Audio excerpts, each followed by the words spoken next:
So the investigation, mindfulness, reflection on the way it is, and this is like for this retreat to begin to consciously, deliberately notice when the thinking mind stops. The end of thought is here and now, and to be aware of that and to make special note of that, the empty point where your thinking ceases, where you stop thinking and there's just awareness.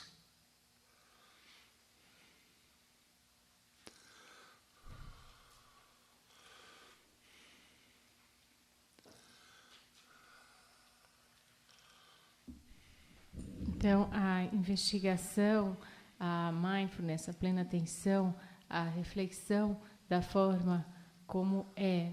Então, neste retiro, nós começamos a conscientemente e deliberadamente notar, prestar atenção a quando a mente pensante, a mente que pensa, para. E aí apenas estamos conscientes e observamos especialmente esse ponto em que o pensamento cessa e só há a consciência.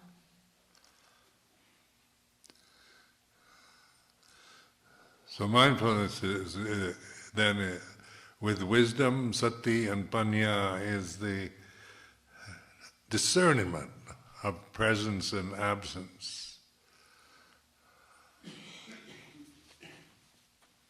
Então, com a sabedoria, sati e panya, há o discernimento da presença ou da ausência. Like greed, hatred and delusion, we're very much aware when we feel lust, sexual desire, greed. It's a strong condition, and we're aware when we're angry or averse or negative, or depressed or grief-stricken. We know when we're confused and doubtful and uncertain. There's this knowing when greed, hatred, and delusion are present. But we don't bother to notice when they're absent. Like in the Pali, there's lopa, dosa, moha, greed, hatred, and delusion. There's also alopa, adosa, amoha. It's a negation when the presence of greed and absence. To be able to discern the difference is the cultivation of wisdom.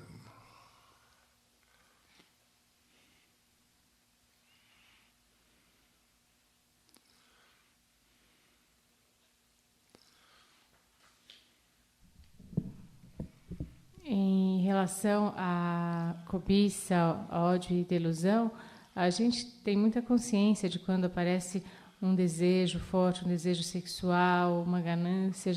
São condições fortes, então a gente sabe quando a gente está com raiva, a gente está com alguma aversão, a gente está negativo, a gente está com depressão, a gente está com uma dor muito profunda, a gente sabe quando a gente está com uma incerteza, confuso, cheio de dúvida. Então, a gente percebe muito bem quando estão presentes a cobiça e o ódio e a delusão, mas a gente não é muito bom em notar a ausência deles, porque da mesma forma que você tem as palavras em Pali para a cobiça, ódio e delusão, você tem também a negação delas, né, com o sufixo a na frente, prefixo, melhor dizendo, na frente, que é quando eles estão ausentes, e a gente não observa essa ausência. E saber discernir a diferença entre essa presença e a ausência é o cultivo da sabedoria.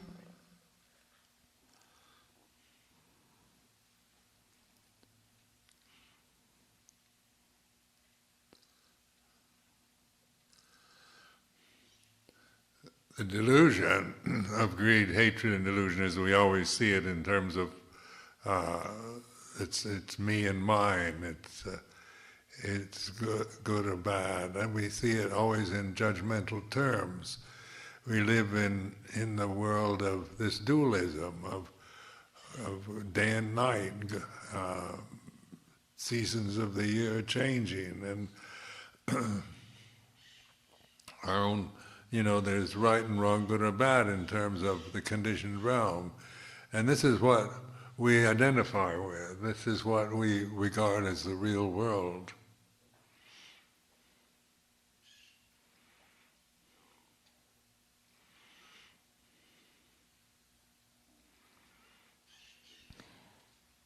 Então, essa cobiça, ódio e delusão, nós sempre os vemos como algo meu, algo que é mim, algo que é bom ou mal. A gente sempre vê isso em termos de estar julgando, de julgamento.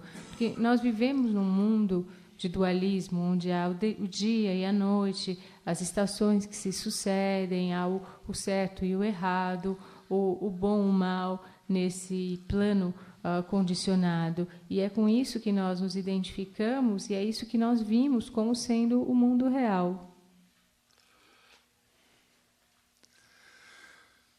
So for most people, the real world is not the real world. It's a delusion. It's a fantasy.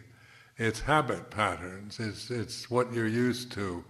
The conditioned realm is real for you because you've never looked at it directly or gone to the source of it. So this is why with Vipassana we investigate conditions always with the three characteristics, the anicca, dukkha, anatta, because these are characteristics of all conditioned phenomena, whether the conditions be coarse or refined, outside or inside, far away or near.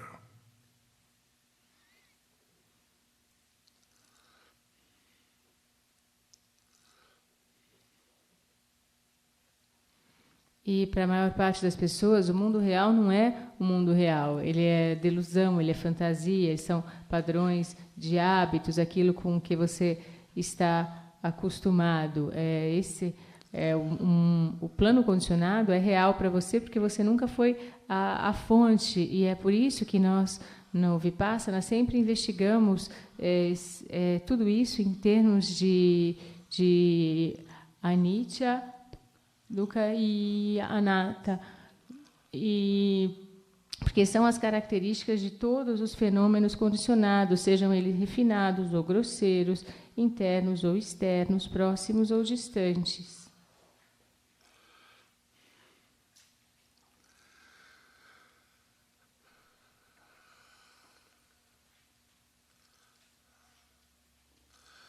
Then space and consciousness, these two elements, like space is here and now. It's not anything abstract. It's all you have to do is open your eyes and you're looking at space. But do you ever notice space? Because usually when we open our eyes, we're looking at things, at people, at shrines, at books, at computers, and so forth. So our vision, consciousness through seeing, it goes towards, we very much like to engage and absorb into visual objects. But the important condition that exists is space. If this room, this is the important one of this hall, is that it's spacious. If it was solid cement, we couldn't be here. If they're just filled with things, there was no space, we couldn't use it. It would be useless. But because there's space, but do you notice this? Do you appreciate the importance and the reality of space? Because space has no boundary. And we think of space in the hall here. But actually the hall is in space. The monastery is in space. Brazil is in space. The planet Earth is in space. All these things, without space there can't be the earth, fire, water and air elements.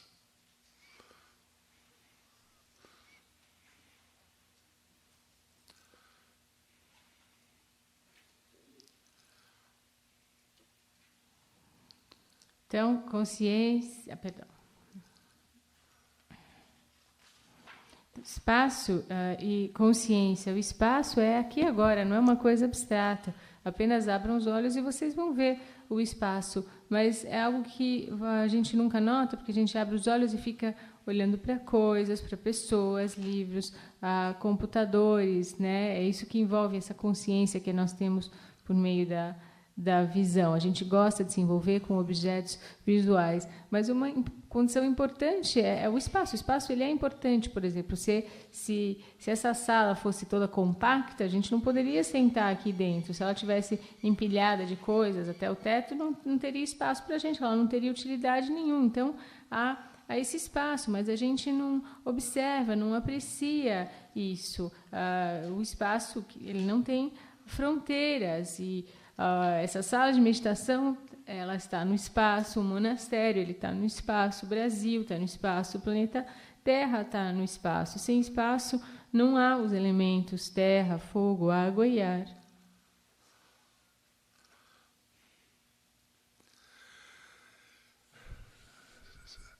One time, in the early years at Wat Pah Pong, as I began to know the other monks better, I developed, I liked this one, I didn't like that one. I got to know their names. I'd have value generally say, this is a really good monk, this one isn't very good. And so I could sit in the middle, like the morning meditation, and when I look at the individual monks, it'd bring up personality, my own personal views. This monk is really good, this one isn't very good. And seeing this, that I'd already created these monks according to my personal impression. And I decided I wasn't going to do that anymore. I'd deliberately contemplate the space between the monks, which, doesn't create this sense of this is a good space or a bad space. Space is space, and it's not about good or bad anymore, or my personal view about it. It's like this.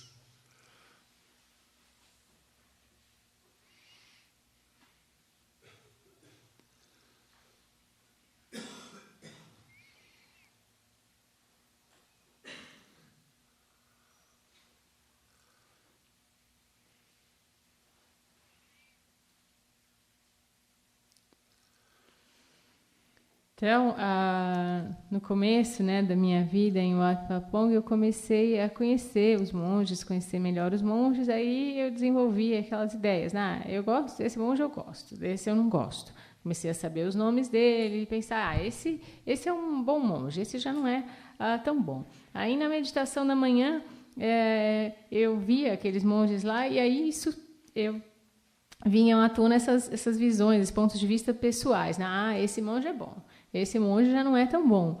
E aí eu já tinha criado cada monge de acordo com a minha impressão pessoal. E eu resolvi que eu não ia mais fazer isso. Aí eu decidi deliberadamente ficar contemplando o espaço que havia entre um monge e outro. Porque espaço é espaço, ele não é ruim e não é bom. Ele não envolve meu ponto de vista pessoal. Aí já não envolvia mais. Era como era assim.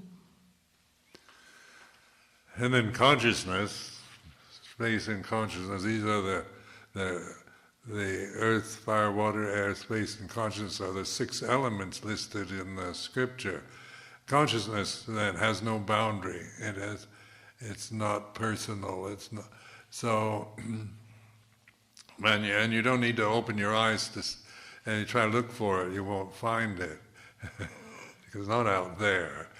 But it is here and now, and this is we're experiencing consciousness right now, and we don't notice that. We tend to experience consciousness through the form, through the distortion of our emotions, through memories and so forth. So we experience consciousness through the conditioned realm rather than recognizing pure consciousness that isn't distorted or influenced by the conditions of the body and mind.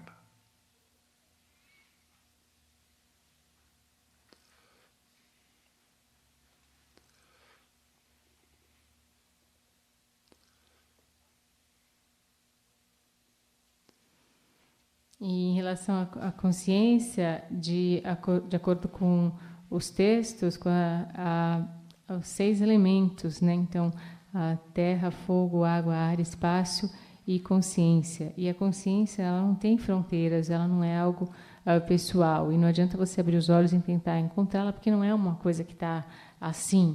Ela é algo que existe aqui e agora. Nós estamos experienciando a consciência agora, mas a gente não percebe isso, porque a gente a experiencia por meio de distorções das nossas emoções, das nossas memórias, por meio desse plano condicionado. Mas a gente pode, ao invés disso, reconhecer a pura consciência que não está distorcida nem influenciada por esse corpo e essa mente condicionados. So the third noble truth of Nirodha, or the end of suffering, the cessation, is translated into Thai Jit and Jit, or the consciousness knows itself.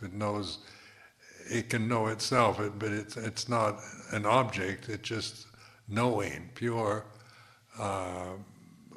knowing, really, and knowing that the jitta, or the consciousness, is like this, is insight into the third noble truth, or the cessation of suffering.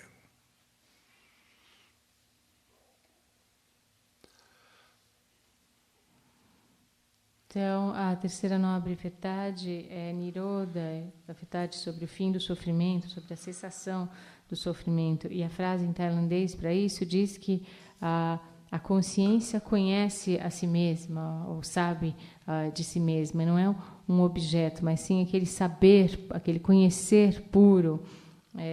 Conhecer Chitta, conhecer a consciência é assim. É esse insight. Esse é o insight sobre a terceira nobre verdade da cessação, do fim do sofrimento.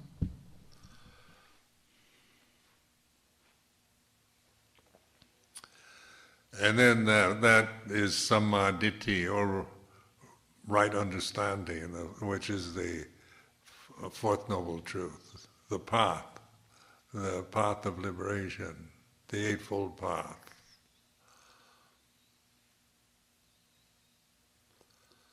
E depois tem Samadhi, que é a compreensão, o entendimento correto, que é a quarta nobre verdade, que é o caminho, que é o caminho da liberação, que é o caminho óctuplo. Now in daily life, because this retreat like this is a special event, it's like spoon feeding you. It's everything is arranged, the schedule is arranged, the food is prepared and served to us. We don't have to go out shopping for today's meals. We just, so life like this is a very special event, so that our concentration can be on these teaching, the Four Noble Truths teaching. We don't have to think about what we're going to wear or what we have to do during the day. The whole schedule is just conform. Just make your life easy and conform to the schedule is good enough. But when you leave here, then you have to go back to the ordinary life, and the question is, how do we integrate mindfulness into ordinary daily life?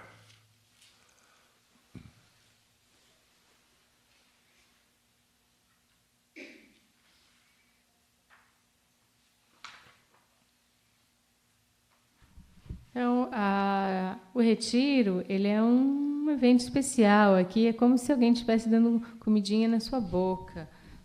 Tudo já está organizado para você, tem horário, a comida já está providenciada, ninguém tem que fazer compras no supermercado, para as refeições. Então, acaba sendo um momento assim muito diferente, muito especial. E aí você pode se concentrar no ensinamento das 4 nobres verdades. Você não tem que ficar pensando que roupa você vai vestir, o que você tem que fazer ao longo do dia, porque o horário já previu tudo isso para você. Agora, quando você for embora e voltar para a sua vida habitual, como que você integra a mindfulness, a plena atenção, na sua vida diária, na sua vida habitual?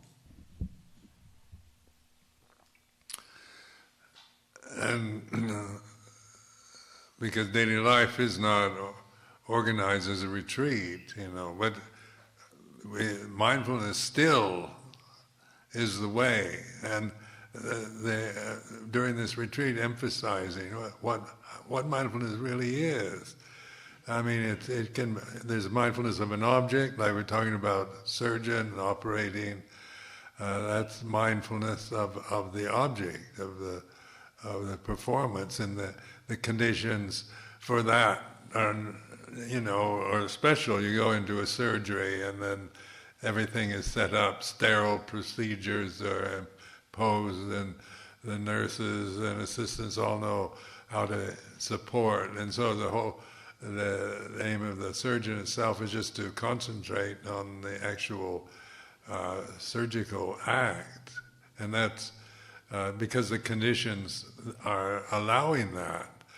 But like a retreat, a surgical situation is not how you're going to live most of your life. That is a special event where the suffering of life is not so much when we're focused on a particular object and concentrated on work or doing a particular thing, but just the vague, restless, anxious world that we live in, when we're not absorbed into something special.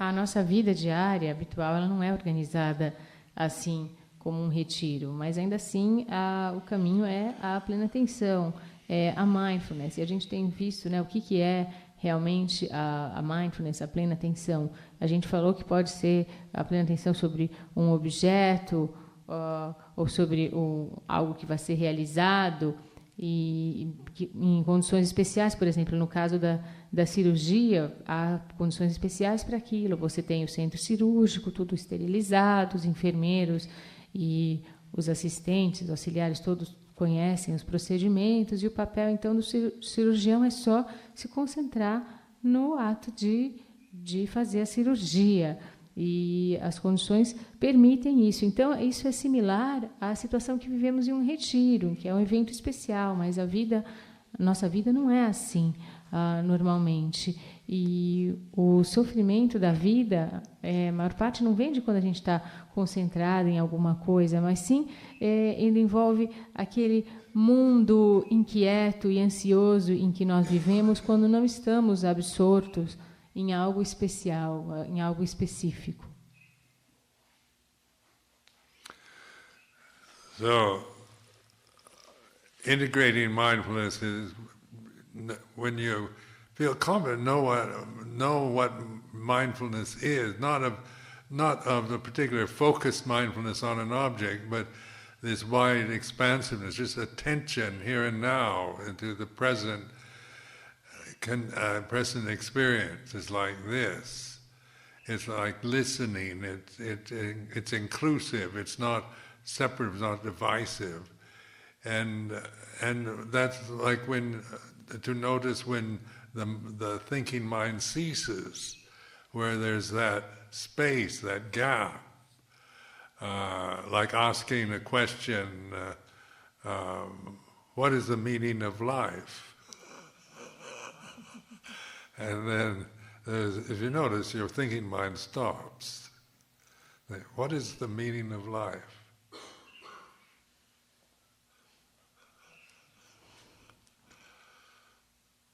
Então, quando você sabe o que é a mindfulness, a plena atenção, não aquela que se foca em um objeto, mas assim aquela que é uma expansão ampla, uma atenção ao aqui e agora, que essa experiência é assim, ela envolve uma escuta, ela inclui, ela não separa e não divide. Aí você vai perceber que a sua mente que pensa, ela para. Há um espaço, há uma lacuna aí, por exemplo, com a pergunta, qual é o sentido da vida? E a mente para. Qual é o sentido da vida? And the point of asking the question isn't to really to find the answer, but to consciously notice, make a notation of where the thinking ceases. Thinking ceases. It's like this. So, like, it stops the thinking mind. And the answer isn't really important, unless you're really interested in the question. Or the questions, no, like in UK, you know, does God exist or not? And then some people believe that there is, and others believe that there isn't. But the important thing is, do we have to prove that? Can you actually, you know, with the thinking, logical mind, prove the existence or the non-existence? But you can know. You ask the question, it's like this, there's this, the thinking mind stops, and you're not really searching for the answer, you're noticing, making special notice of where thinking ceases is here and now.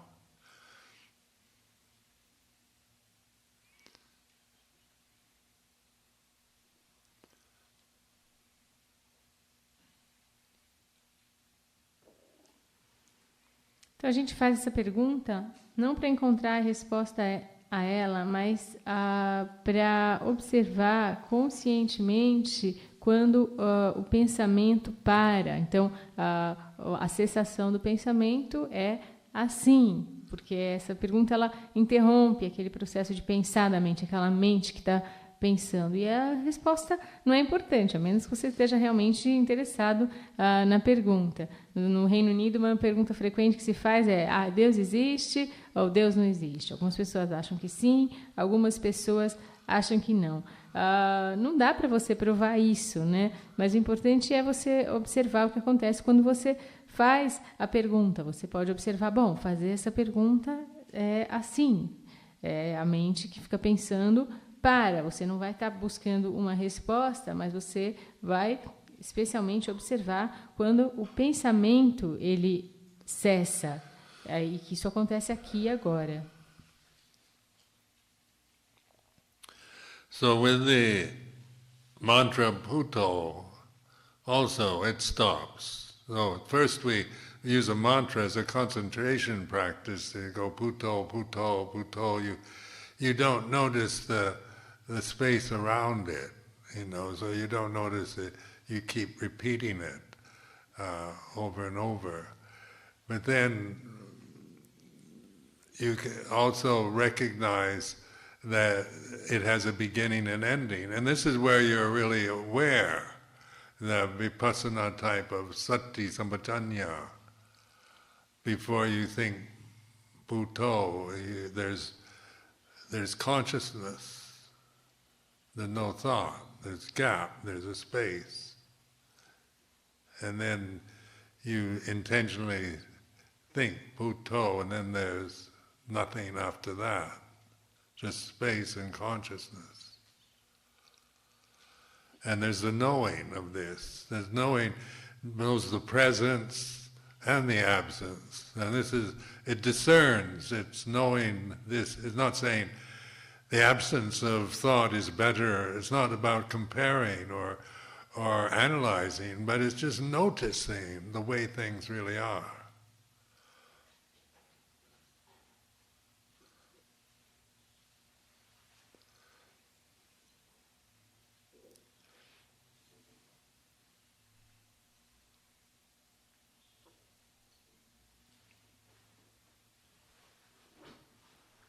O mantra, Budo, esse processo também ele é interrompido. Inicialmente você usa o mantra como uma prática de concentração. Você vai repetindo Budo, Budo, Budo, Budo, Budo, e você não nota o espaço entre uma palavra e outra, um mantra e outro. Você fica repetindo, repetindo, repetindo.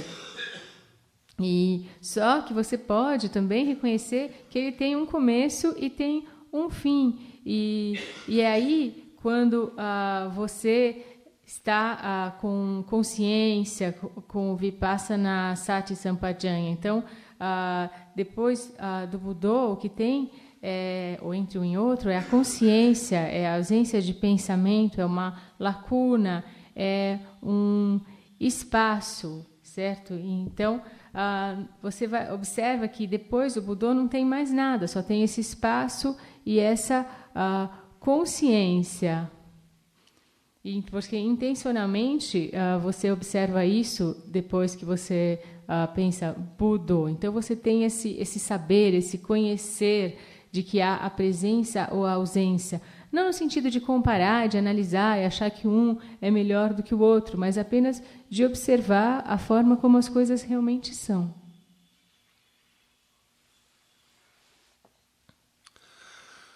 And who is it that is noticing all this, that discerns? There's another question, isn't it? Who, or it becomes more, because there's no who, as the self-view starts losing its reality, there's what is it, there's who and then there's what is it that knows, and then there's this just pure knowing. That's the nature of consciousness, and it's has no limit, it's boundless, it's impersonal, it's anatta.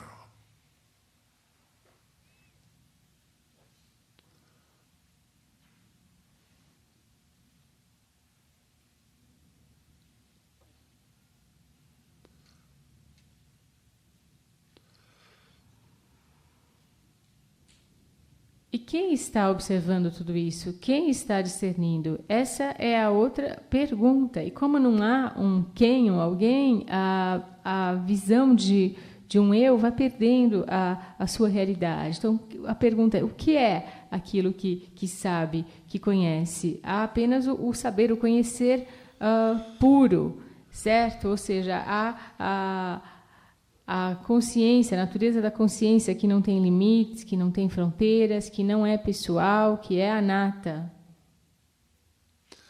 Now in daily life, just using a mantra like Bhutto, or just remembering this, once you become familiar with the absence of thought, just pure conscious awareness, then that's cultivating the path, that's samadhi, or right understanding.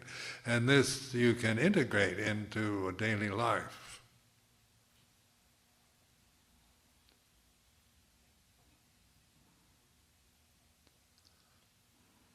Desculpa, na parte anterior era a consciência natural, tá? Não a natureza dela, foi a minha letra.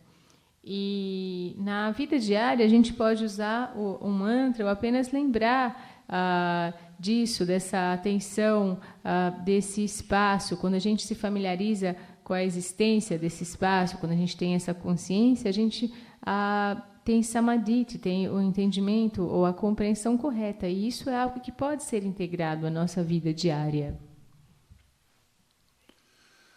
So in monastic life, it integrates very well, because everything around you've got Buddha images and routine. I mean, this Vinaya, this structure that we live within, which gives us a kind of vehicle, a very obvious vehicle to work in. In lay life now, there's not much. There's guidelines of like the schedule for work, getting up in the morning and eating breakfast and going to the office or whatever. But this can also be used as a structure to integrate mindfulness, like the mantra Puto or just awareness itself. You take that with you, riding on the train or something. You can think Puto, and it'll make it, the more you cultivate that Puto with a sense of wisdom, just to remind you of here and now, Dhamma here and now, awakened attention here and now. More and more, you can, just in moments of life, and you're actually recognizing or cultivating the path, and then you forget, you have to deal with so many other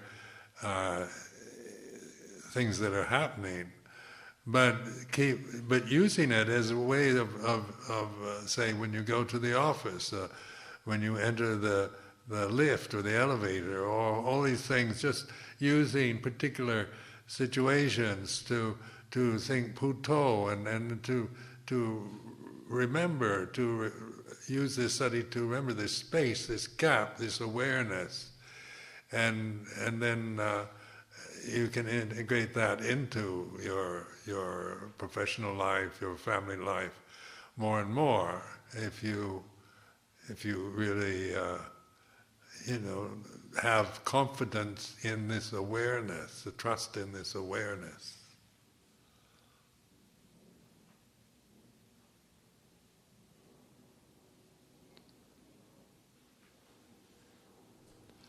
Na vida monástica, isso já está bastante bem integrado, né? Há imagens do Buda, há uma rotina, há o Vinaya, há toda uma estrutura em que vivemos que nos dá um veículo muito óbvio com o qual trabalhar. Mas na vida leiga não há muito disso. O que há é o horário de trabalho da pessoa. Então ela acorda de manhã, toma café, vai para o escritório ou o que for.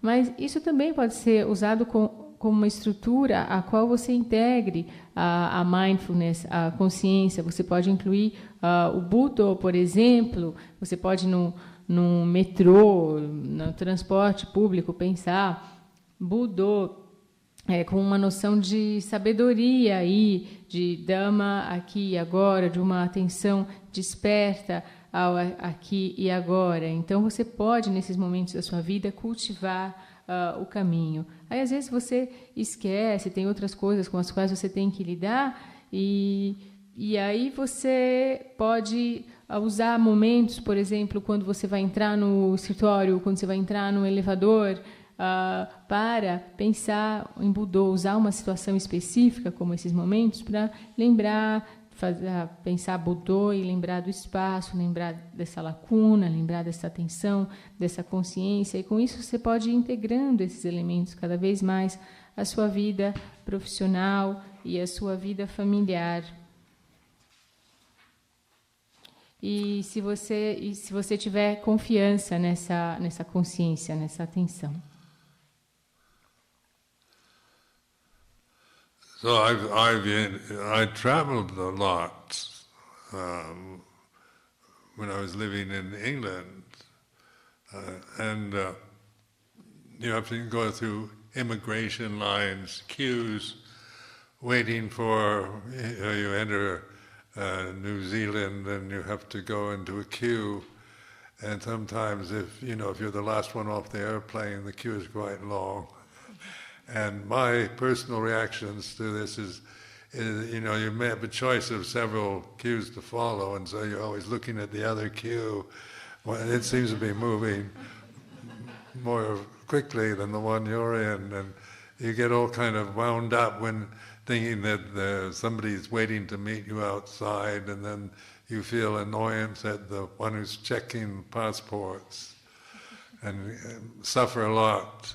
At least I would. So I started using this, because I had the waiting queues quite a lot, using it as a practice of just accessing this awareness, and the habit tendencies to be restless or annoyed, or that in regards to the actual queue itself, I would recognize, but I wouldn't follow it. I wouldn't grasp it.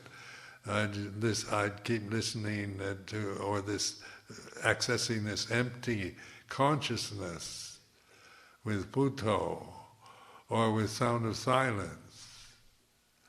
And therefore then I could actually integrate something that before I did it, you had to do it, it was, you couldn't get out of it, and you kind of resign yourself to it in a negative way, made it into a meditation practice. So a lot of aversion to life, to the annoyance of bureaucracies and waiting periods and that, are also opportunities or occasions to be mindful and develop wisdom.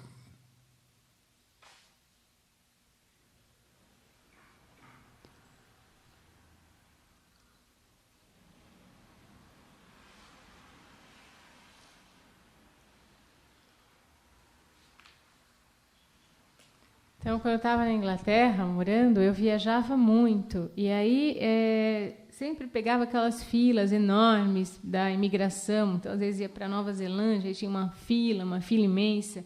E a minha reação inicial era ficar vendo qual era a fila menor, ou se a fila do lado estava andando mais rápido do que a minha. E aí começava a pensar que tinha alguém lá do outro lado, lá fora, me esperando, e ficava aborrecido com esse processo aí de verificar o passaporte. Aí eu comecei a usar isso como uma prática para acessar a minha consciência, a minha atenção e a minha tendência de ficar inquieto, de ficar aborrecido nesses momentos. E aí eu reconhecia, mas eu não me apegava àquilo. Então eu ficava ouvindo e acessando aquela consciência vazia com o Buddho ou com o som do silêncio. Então eu consegui integrar essa prática a esse momento, porque era uma coisa que eu tinha que fazer, mas em vez de ter uma postura, tenho que fazer isso e se resignar de uma forma negativa a ter que ficar esperando naquela fila, eu transformei aquele momento numa prática de meditação.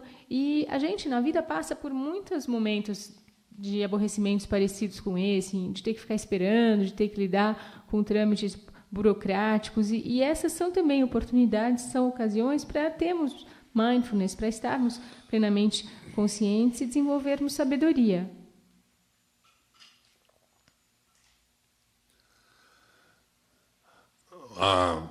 It works well waiting for the bus or the train.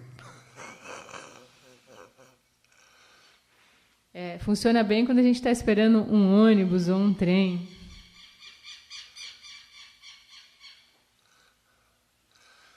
And in these moments, there might be just flashes, or you may not. But don't make a problem about that. It's all as you have more confidence with the awareness itself. You know what it is. You trust it. And then more and more you are there, and it's like cultivating the path of non-suffering. And maybe in just moments, but it has a collective value over the years. Like I've been at this 50 years, so the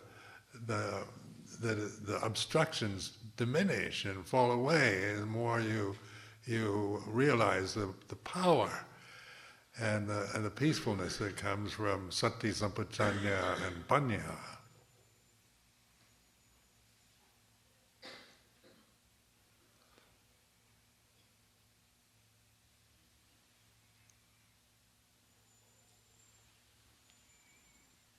Então, nesses momentos, você pode ter apenas um flash disso, mas não transforma isso num problema. Você vai tendo essa consciência, com essa atenção, e você vai conhecendo ela pelo o que ela é. E aí, cada vez mais, você vai estar lá. E isso é cultivar o caminho do não sofrimento em alguns momentos, só que acaba, no todo, tendo valor. Por exemplo, no meu caso, ao longo de 50 anos, dessa prática, as obstruções vão diminuindo conforme você percebe o poder que vem de sati, sampajanya e panya.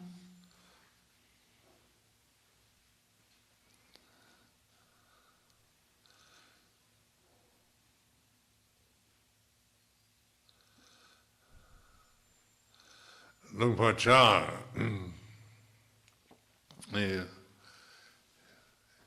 he was in Thai, in the Thai language. His famous teaching is "mai nair," everything is uncertain. And in the Thai, this word "mai nair" has become part of the English language also. Almost all the people who go to Amaravati or Chitters, even though they've never been to Thailand, know "mai nair," don't know, uncertain. There was a Korean master I met, a Zen master, he used to always, it was called the don't know mind, in his kind of Korean accent. Cultivate the don't know mind. Então, havia um ensinamento famoso do Luang Por em tailandês, que era a frase para que tudo é incerto. E acabou virando até parte do inglês. Todo mundo em Amaravati, em Chitters, repete isso, essa coisa de não saber, de ser incerto. E uma vez eu conheci um mestre Zen coreano que fez a versão coreana dele, né? Em inglês don't know mind, que é assim, a mente não sei, ou a mente que não sabe, alguma coisa assim, no inglês simplificado dele.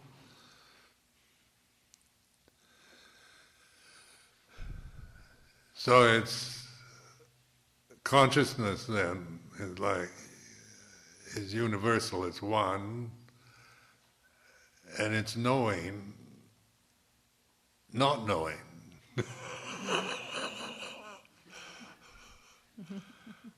Try to figure that one out.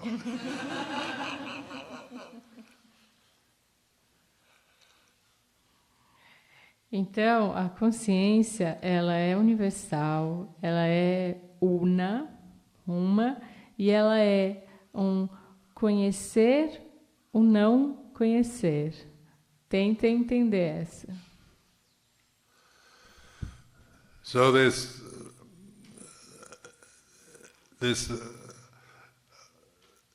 awareness then isn't, and with awareness, consciousness, awareness, they all come together, and it's peace, it's peaceful. It's what peace is, it's equanimous, it's upekkha, and it's real, it's strong, you know, it's what you can depend on. And then you can deal with the changing conditions, physical, emotional, mental conditions that we have, because we all have to live within the lifespan of our physical body, and whatever that might bring, you know, the future is definitely unknown, uncertain. So, and then contingencies arise, revolutions, political changes affect us, climate change, and all the different things going on in the universe, the position of Venus and Mars and Jupiter at a particular time of the year. Who knows? Everything's affecting everything. It's one, you know. So the sun, moon, and stars, and Uranus, and Saturn, and so forth. Are they? You know, we can condemn all this as just superstition, or maybe, you know, who knows? The vast conditioned realm with all affecting us at this moment, and the mind boggles. You just can't. A human brain can't cope with it, but we can know this. This is the path of peace and the path of wisdom.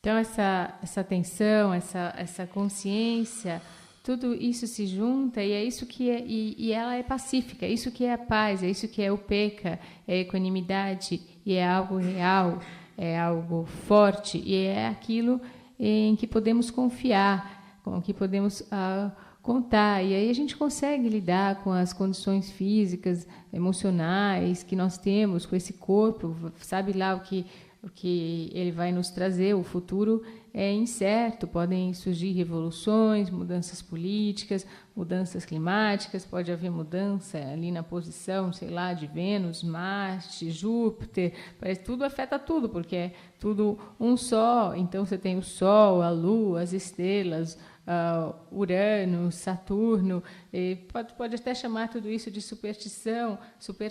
Agora, quem sabe como esse vasto plano condicionado nos afeta? Isso, na verdade, a gente não sabe, a gente não conhece, mas o que a gente pode conhecer e saber é que esse é o caminho da paz e da sabedoria.